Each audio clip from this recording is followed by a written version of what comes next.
Today I'm going to talk about a disk that is rotating on a flat surface and in that disk there's a sleeve, and in that sleeve a piston can move up and downwards, and that's attached to a string. These types of devices are used to mix product in laboratories. So you do a product that is unmixed in this sleeve, you start to rotate this device on the disk, and if you get oscillatory motion, you will get a mixture. Okay? So today I'm going to try to derive the equation of motion. In fact, there are two equations of motion using the Lagrangian. Okay, so the first step to calculate the Lagrangian is to determine what the generalized coordinates will be.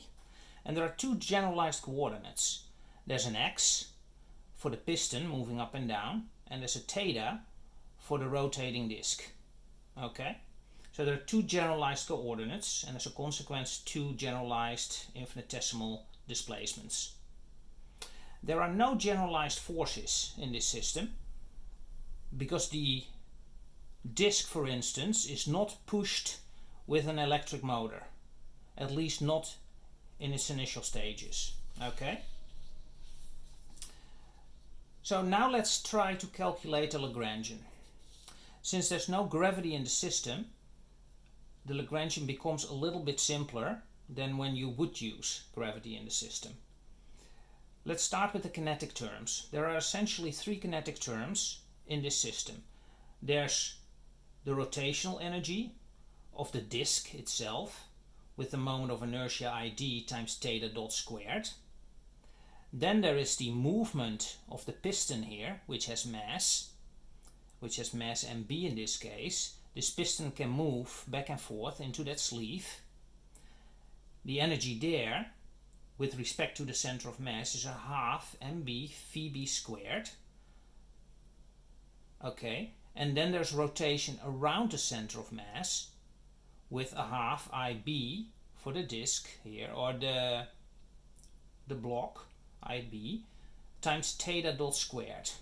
Okay? So those are the three components of kinetic energy.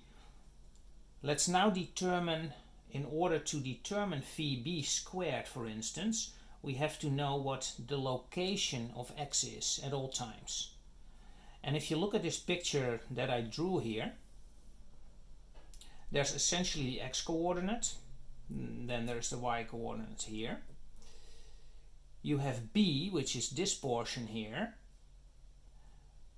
that rotates, and then x can move up and down. So if you look at this position here, which determines the x position of this block here, of the piston, you can see that it is split up out of two things.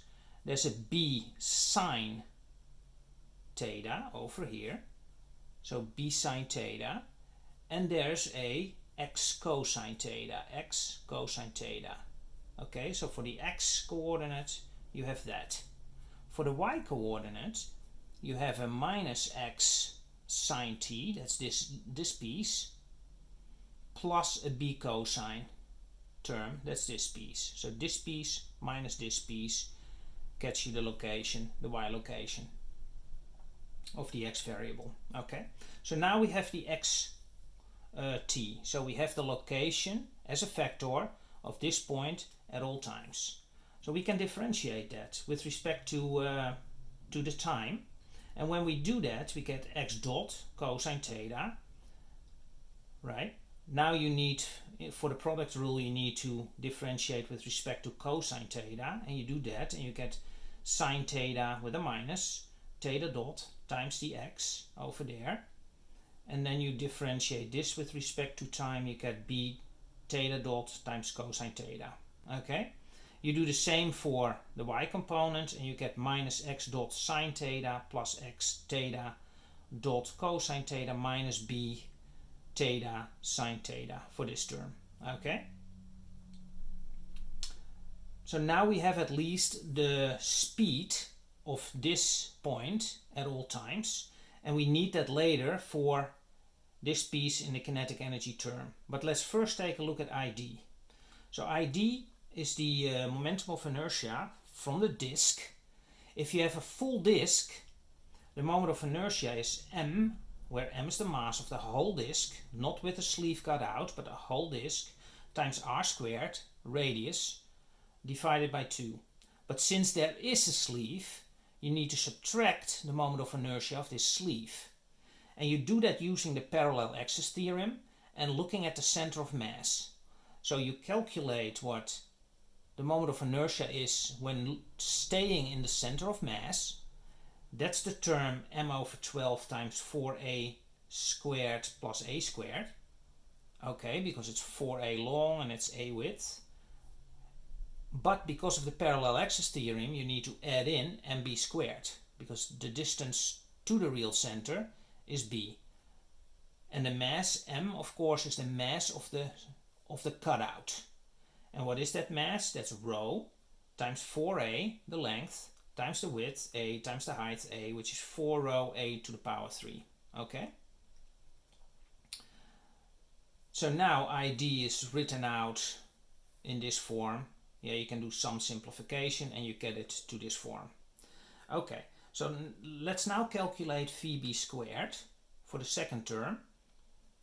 And that's essentially this one quadratized, and this is a vector, so you take the inner product of this vector, so you multiply this with itself plus this with itself, simplify, and you get this result. X dot squared plus 2b x dot theta dot plus b squared plus x squared times theta dot squared. Okay? Now we can take a look at the last term, IB. That's the block or the piston that is moving up and down inside the sleeve. And that's again a very similar formula to this one, right? M over 12, MB in this case, for the block, and B over 12, A squared plus A squared, because the length is A and the height is also A. Okay? So you get MB over 6 times A squared. Now we can add all these terms up, because we have everything calculated. ID is calculated, VB is calculated, and IB is calculated. So we add everything up to get the full kinetic energy of the system. And that's essentially the ID term over here, times theta dot squared, times a half for this term. Then you get a half MB for this term, and VB squared, which we calculated here, and that's copied here, plus IB, which is MB over 6 times A squared, times a half, which gives you a 12 MBA squared, times theta squared. Okay, so that's the kinetic energy. Let's now take a look at the potential energy. And since there's no gravity involved, and since this is always located parallel to the Earth, gravity doesn't really work on it, as long as there's no friction, of course. So the only term that has potential energy is the spring here. And that's a half kappa times x squared, using Hooke's law. Okay? So now we can complete the Lagrangian, which is T minus V. So we take this term over here, we subtract the potential term, and we have our full Lagrangian. And now we can use the Lagrange equations to actually get equation of motions out of it. Okay? So we have two generalized variables, that's the x and the theta, and therefore there are two equations of motion that we will get out of it. For completeness, I copied the Lagrangian. This is the Euler-Lagrange equation of motion. There are no generalized forces, so the right sides will be 0, 0 here. And there will be a 0 here if you would have differentiated. We come to that later. But that's 0 here also. So let's start with x, first variable. And if you look carefully, there's an x dot here and there's an x dot here. So there are two terms. So if you differentiate this with respect to x dot and differentiate it to the time afterwards, you get mbx double dot. So that's the first term. The second term here gives you mbb theta dot, and you have to differentiate that towards time, and you get mb times b times theta double dot. Okay. Now we have to differentiate the Lagrangian with respect to x and insert a minus sign. if you look at the Lagrangian again, there are two axes. There's one here from the spring and there's one here. So if you differentiate this with respect to x, you get mb times x times theta dot squared. Okay. That's over here, with a minus from this minus, of course. So that completes this piece. And then there's a differentiation with respect to x, which gives you kappa x. Because there's a minus here and a minus here, you get a plus here. Okay, so that's the first equation of motion. Going to the second equation of motion with respect to theta dot, we first differentiate towards theta. This one gives you a theta dot. Differentiate that, this is just a constant, right? Differentiate that towards t and you get this piece. But I do not differentiate to t, as you can see here. I left that out for now. The reason I do that, because there's no theta dependency here at all. So this piece will be 0. And because this piece is 0, you have the ability to immediately integrate this piece with respect to t, and then you get essentially the Lagrangian differentiated towards theta dot, and that's all you get. And that's what I did here. So if you integrate this with respect to t, you get a constant here, that's the c1, and you get the first derivative here, right? It's not differentiated towards theta. So this is the first term. Second term is this term over here. And then the third term with this one differentiated to theta dot gives you this. And then for the last one it gives you obviously mb over 6 times a squared times theta dot over here. Okay. This tells you essentially that there is a conserved quantity in this system, because it doesn't depend on theta. So this amount is conserved. This is really a conserved quantity that's always constant, which is pretty interesting. Okay. Now let's take a look at the solution. What I did was in the solution is the following. I essentially assumed, because these equations are quite complicated, you see the theta dots, the x dots, there's intertwine between x dot and theta dot, etc. So it's really hard to really solve these equations. So what I did is I looked at a real world application on how these systems actually work. And what these systems usually do is they have this table. If you want to mix fluids, you put a container of fluid that you want to mix with some other fluid into this sleeve. Then you're going to turn on the electric motor. This disc starts to rotate and this piston starts to modulate, right? And that's what you want. You want to have modulation because then you get mixing. So we're going to look at that particular system. If we do that, we only have one generalized variable instead of two. But you can at least see some of the physics. That means that this equation here we can forget about, and we only have to look at this equation, but we have to insert a generalized force also on the right hand side, which is not there currently. Okay? But if you let this disk rotate at a constant speed, theta dot will be omega, and that's what I assumed here. Theta double dot will be gone, because that's 0. If you differentiate a constant, you get 0. And you can fill that out here, and on the right hand side you get a generalized force that's provided by the torque of the electric motor. Yeah, that's been rotating at a constant rate. It's a constant rate in this case. So if you see, you can see that this is a linear differential equation of the second order. You can rewrite that into this form over here, and you can rewrite it essentially. You can solve this and get the eigenvalues out.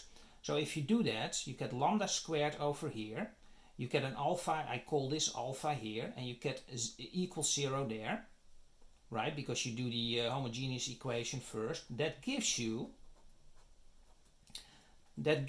my pen is giving out here, that gives you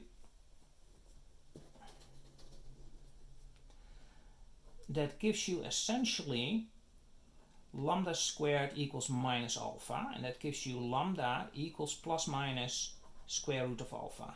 Okay, so if this value is bigger than 0 here, if this is bigger than 0, you know that you will get an I on the other side, and you will know that you get sines and cosines.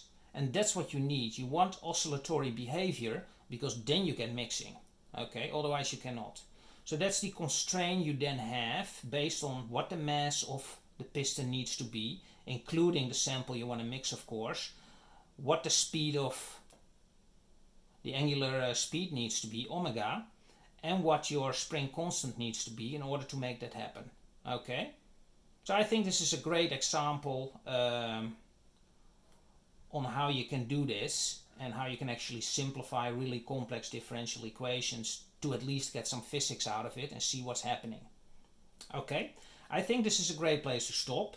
If you like this video, please subscribe and please like, and I'll see you in the next one.